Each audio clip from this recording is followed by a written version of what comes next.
Voilà, elle est tombée la grande nouvelle, Kylian Mbappé reste au PSG, ce qui est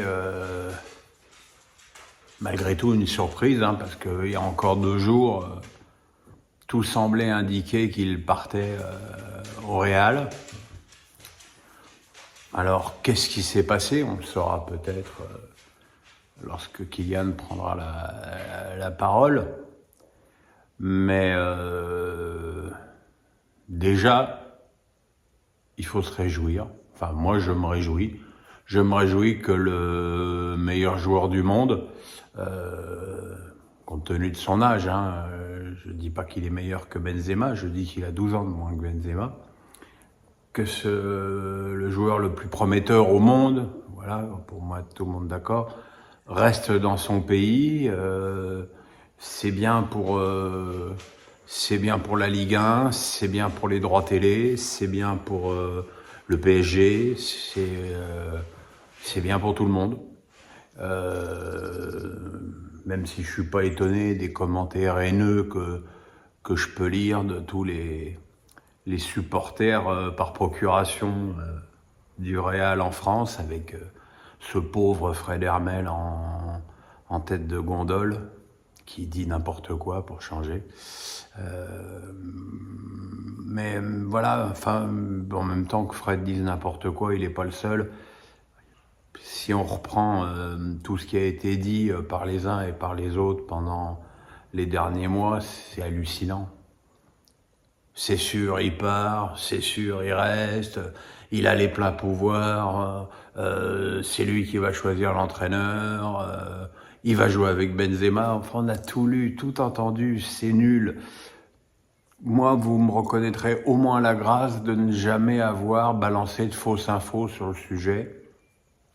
Je ne savais pas, et je trouve que même par respect pour Kylian et pour sa manière de gérer ce dossier, ça servait à rien de s'exprimer et de dire il va rester, il va partir. J'en savais rien. Bon, j'espérais qu'il reste parce que moi je suis un peu con, je vous l'ai déjà dit, j'aime mieux que les meilleurs joueurs français jouent en France. Voilà. Donc bonne nouvelle. Alors si on essaye de chercher des explications, déjà, je pense qu'il y a un profond attachement au PSG, beaucoup plus important que beaucoup peuvent l'imaginer. Ça s'est vu, il voulait partir l'été dernier, le PSG l'a bloqué. Il a jamais fait la gueule, il s'est battu à tous les matchs, il a sauvé le PSG à tellement de reprises. Voilà, il a été un exemple pour ses coéquipiers durant toute la saison.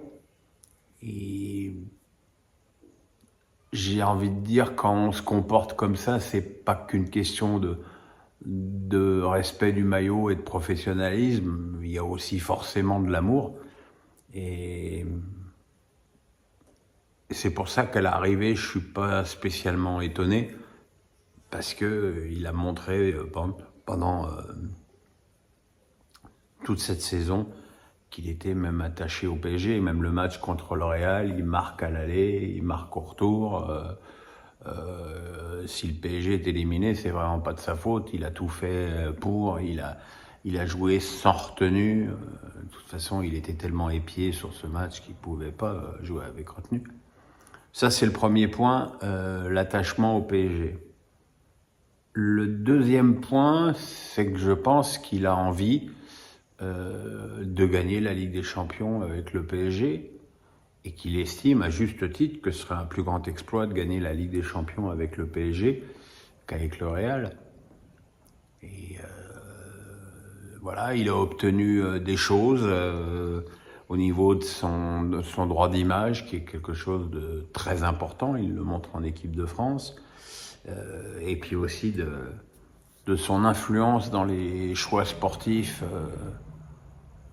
pour l'avenir. Alors je ne sais pas si c'est au point de devenir le patron du club comme on peut l'entendre, Mais il est évident que la vraie tête de gondole l'année prochaine, ce sera Mbappé et pas Messi et pas Neymar. Le troisième point dont on parle finalement assez peu, c'est cette Coupe du Monde au Qatar en novembre. Alors ça, que les Qataris n'aient pas voulu laisser partir leurs meilleurs joueurs à quelques mois de cette échéance si importante pour eux, ça paraît être une évidence.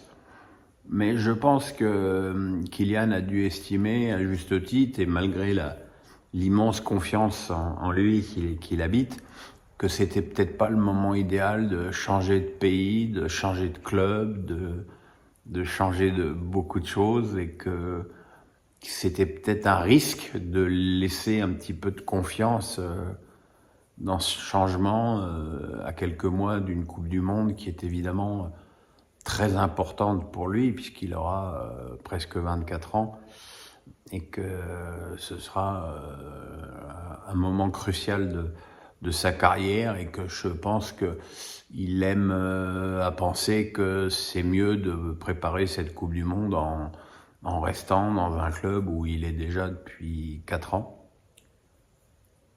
Un club qu'il avait dit qu'il ne quitterait jamais libre, il a tenu parole. Je pense que il y a vraiment beaucoup à apprendre du comportement de ce joueur. Je suis, je l'avoue, très admiratif. Et voilà quoi. Alors évidemment, je vous dis, Tebas a vomi comme toutes les fois, comme si il allait être payé en ticket resto au Real. Personne n'indique que la proposition du PSG est tellement supérieure à celle du club madrilène. Personne. Maintenant, évidemment, ça va être le grand dénigrement. J'ai entendu un abruti à la télé espagnole dire des horreurs sur Mbappé. Voilà, c'est...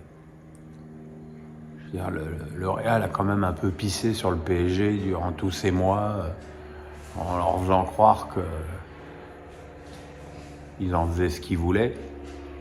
C'est un petit peu ce que le Barça a essayé de faire avec Verratti. Ils l'ont payé avec le départ de Neymar. Le PSG n'a pas que des défauts. Le PSG est puissant. Économiquement, le PSG est même surpuissant. Et il faut en tenir compte. Voilà, je pense maintenant que le fait qu'Mbappé reste va lancer le recrutement du PSG. Je pense que Leonardo et Pochettino vont partir, qu'il y a des nouveaux techniciens qui vont arriver, peut-être Zidane, et là ce serait le coup de maître absolu du PSG. On va voir. En tout cas, on va regarder ce soir. C'est pas facile avec